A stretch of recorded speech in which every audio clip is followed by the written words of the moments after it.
Good morning, everybody. That's great.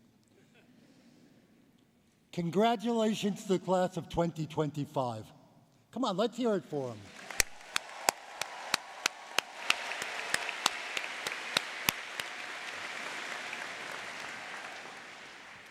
Now, I've only been at Brandeis for a little over 6 months, but I've been assured this is the best class in the history of the entire university.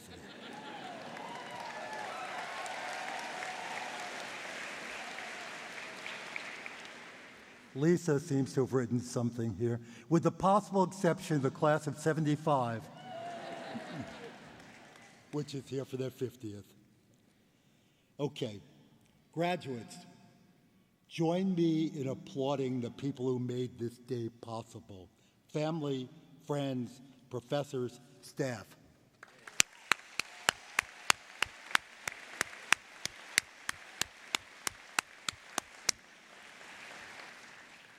I'd also like to recognize Louisa Brandeis Popkin, the great-granddaughter of Justice Louis D. Brandeis, who's joined us today. What an honor to have the family.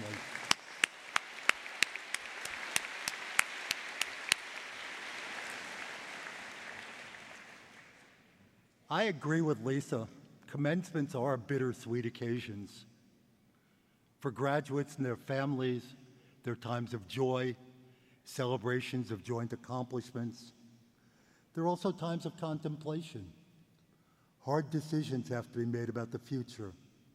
There are also times of doubt, when friends go off in different directions, and for some, an unknown future waits. But for presidents like me, commencements are times in which generally too much is said about too little for too long. I plan to be merciful today. 2-3 hours and I'm out of here. I'm only going to speak for a few minutes, but I promise you, it'll seem much longer. Today I want to talk to the graduates. I want to talk about your hopes, your fears, and your promise. I want to talk about what happens tomorrow morning.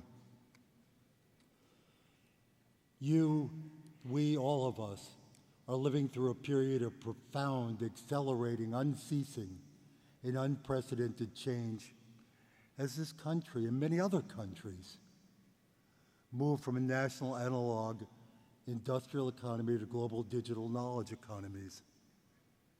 We're experiencing a kaleidoscopic array of changes. Your generation is living simultaneously in two worlds.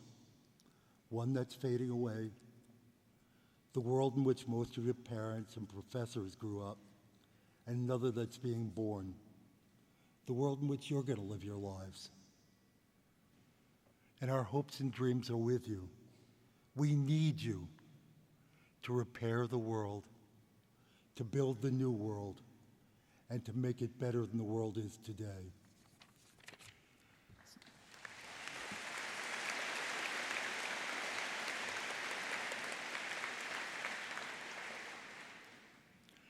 This morning we've come together not only to applaud your achievements, but to celebrate that you now have the skills, the knowledge, the values to accomplish this.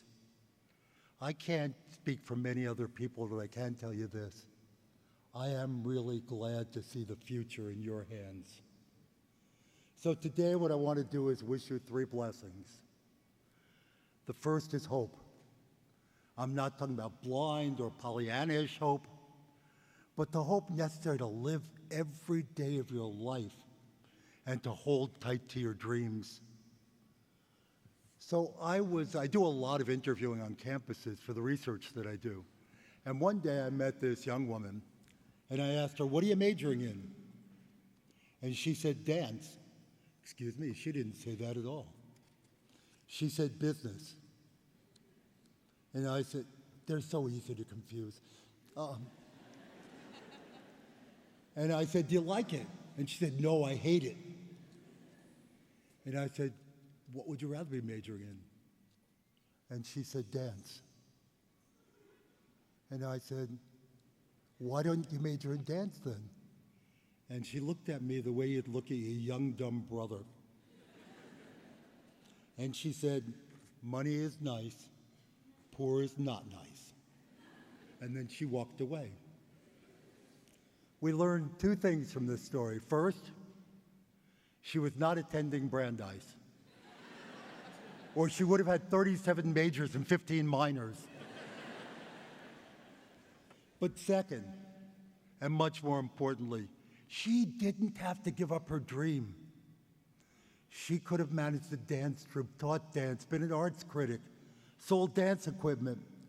Your dreams are too precious to give away for a bag of beans.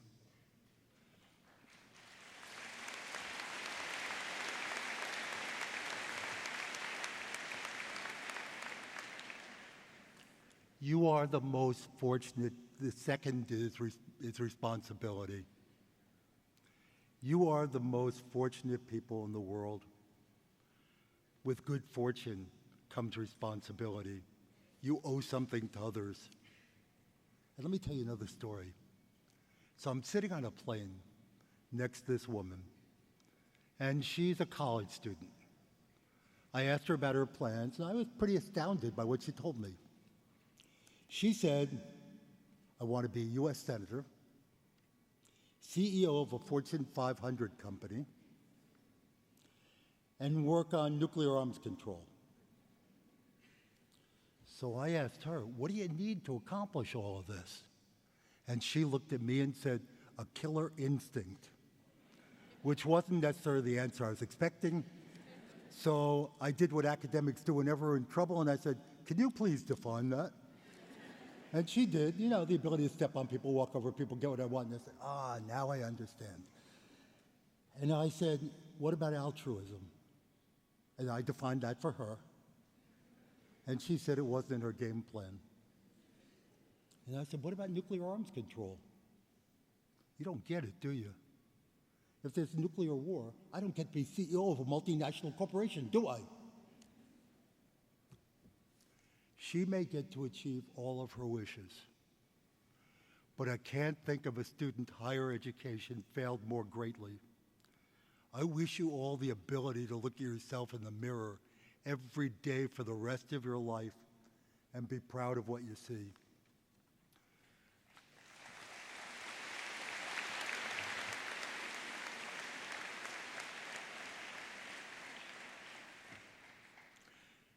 My third wish for you is a sense of efficacy, a belief that you can make a difference.